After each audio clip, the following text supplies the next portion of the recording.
Right, welcome guys. We're gonna go check out another Khmer building. Now we're up here by Buriram, between Buriram and Surin, and we're gonna check out Prasat Muang Tam, which means the lower city.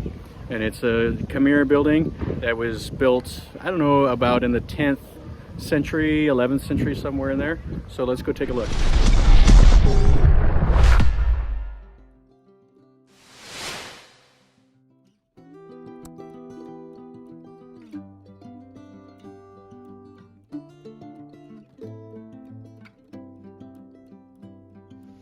So in this area, we have a nice wide open place with a lot of trees.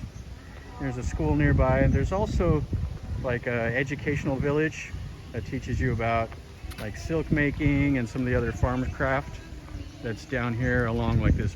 They have a huge like pond or lake in this region. And out amongst these trees, they have some of the ruins that they've uncovered from this temple. Now this temple was abandoned about 700 years ago. And about 50 or 60 years ago, people from Nakhon Ratchasima and Surin started resettling in this region. And they've since came back in here and restored the temple. Okay, so here it is. Here's the main complex. And you can see it's surrounded by a wall. And it's kind of in disrepair, but like I said, this is abandoned, you know, for like almost 700 years. So the nature of the jungle, it's pretty harsh on things that are not being used.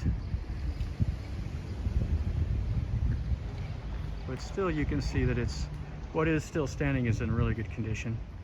So the wall is almost a square. It's 120 meters by 127 meters. And it's almost 3 meters tall. It's 2.7 meters tall. And it surrounds the whole complex. And as you can see,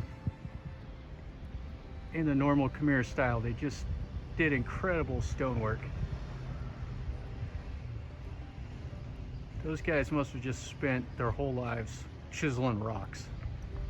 They quarried these rocks and then they fit them to where they're absolutely perfect. So, I mean, there's no mortar in between them. And then you can see how they've fitted them perfect, and you can see a little stone there to fill in the gap. And then it took like, it was a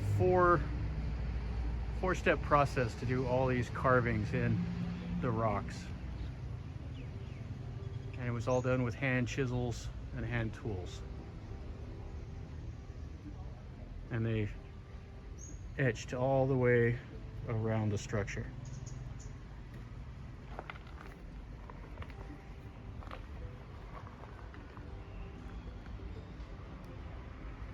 Looks like 3 of them are missing, but 3 are still in place. And you can see how they cut this at a perfect 45-degree angle to fit the window sill in. So let's go up inside.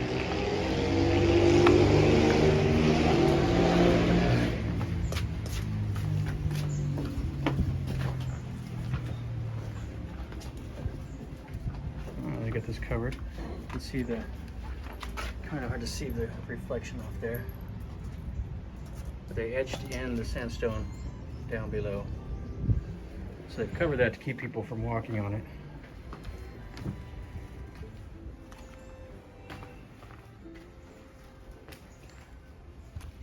So here's a lotus flower with 8 pedestals. You just barely make it out, but they'd had it carved and they've since surrounded it to keep it from being walked on.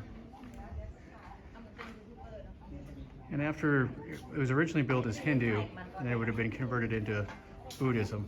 So they would have probably had some Buddhist reliefs up above all of these doors.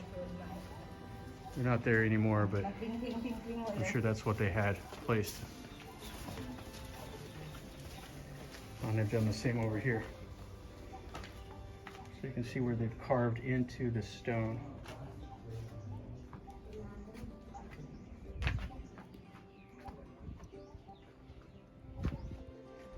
And out here the same.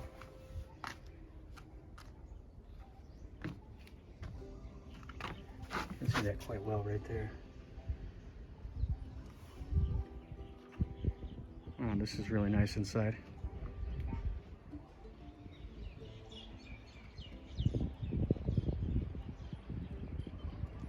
And then the center structure. And some more of the water over here.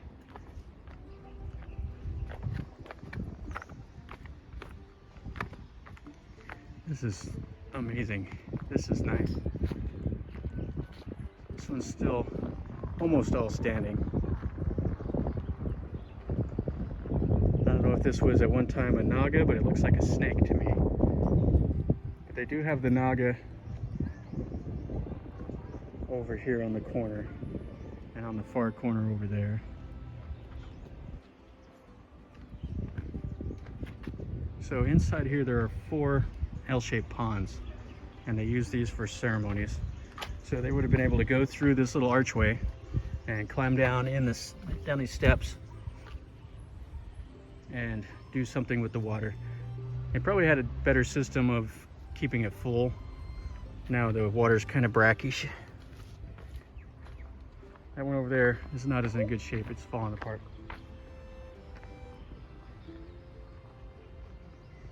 And then that all surrounds the gallery, the center gallery here. So I really like how this is built. You can see the naga and all the stonework that they did. Now those are super thin, I mean, in comparison to what's normal.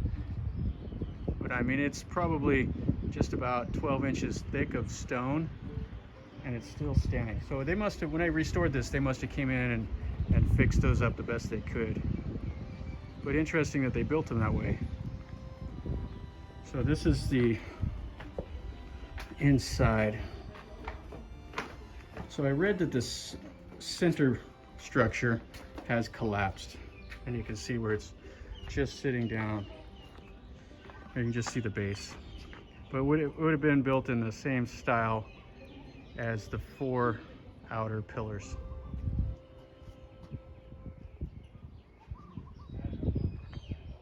And then this one here is kind of in disrepair also.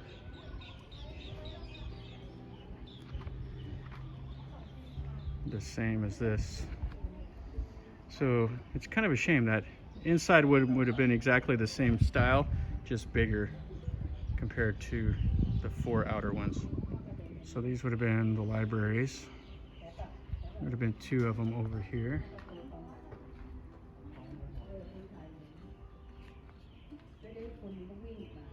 So this was built originally for the god Indra, the guardian of the east. And it's roughly 11th century. You can see the stonework that they did on the front of all of these.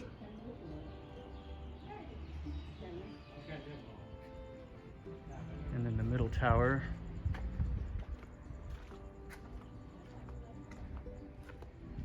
So this tower here was originally designed or depicting the goddess Shiva. And there's the pedestal that it would have been sitting on. But it's been completely collapsed, so they've not done anything to restore it.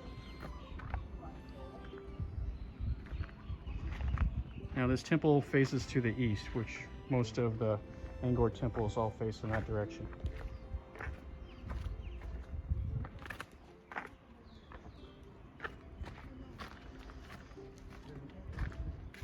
So one of the 2 northern towers. These are still in really nice shape. So these would have been, well, you can see that they're constructed out of these bricks, and then it would have been stuccoed over the top of it. And this one was for Shiva and her consort, Uma Mahasavara, or something like that. There's nothing left inside. And then these all openings open up into the cardinal directions. So you can go out, just like most of the Angkor temples that you see. So that's the east entrance. Over here's the north. And all of this stone, just big stones that they hauled all the time. This is inside the tower. So They did a kind of like a weird shaped thing where it has like a spout. I don't know if they poured water on, as part of their ceremonies, they poured water on the gods and goddesses. But you see all the pedestals in the Angkor style like that. And then it goes up in all the bricks. It looks like they've had some termites crawling, making their little mud tubes in here. You can really see the termites on this side. So here's the back side of those little towers. Now at the very top of these, it's gone now, but there would have been a lotus bud that they would have carved out of sandstone. That's all weathered away over the years.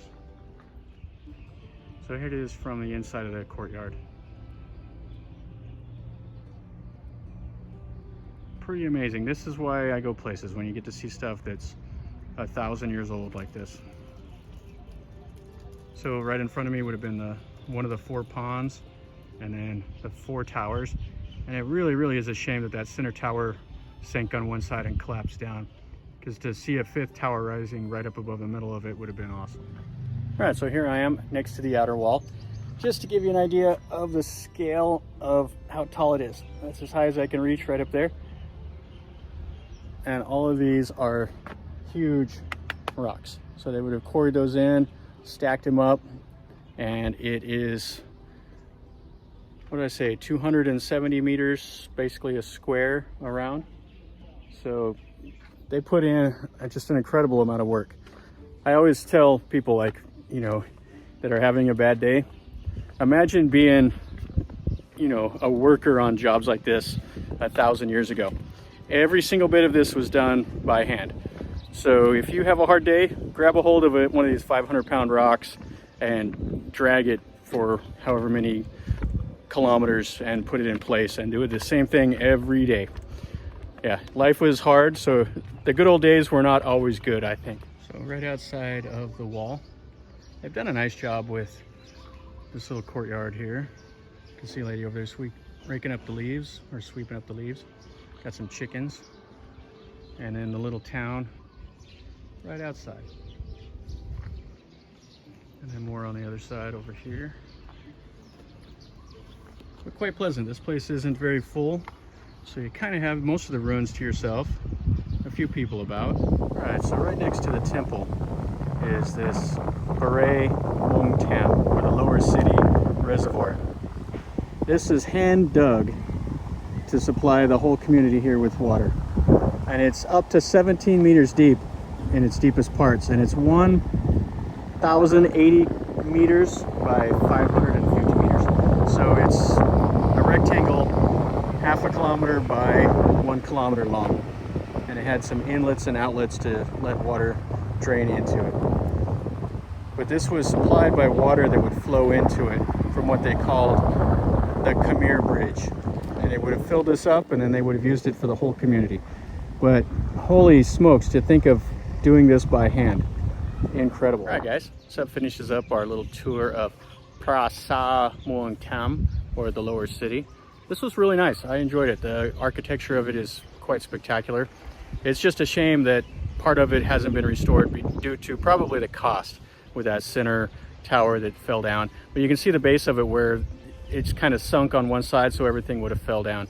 But other than that, it's really amazing. I just love the stonework, and to think of how much effort that these people put into it, you know, and it's still the way it looks after being abandoned, you know, for 700 years. Really nice. But anyway, guys, hopefully you liked that. If you did, you know, make sure you click like, and if you're not subscribed to my channel, subscribe now and share it with your friends. And if you want to tell me something about it, if you've been here, or tell me what you think, you know, leave me a comment down below. And if you want to see something different, let me know also. I will always try to go and check out something that I haven't seen before. That's kind of what I like to do. So anyway, guys, remember, life is a journey, so enjoy.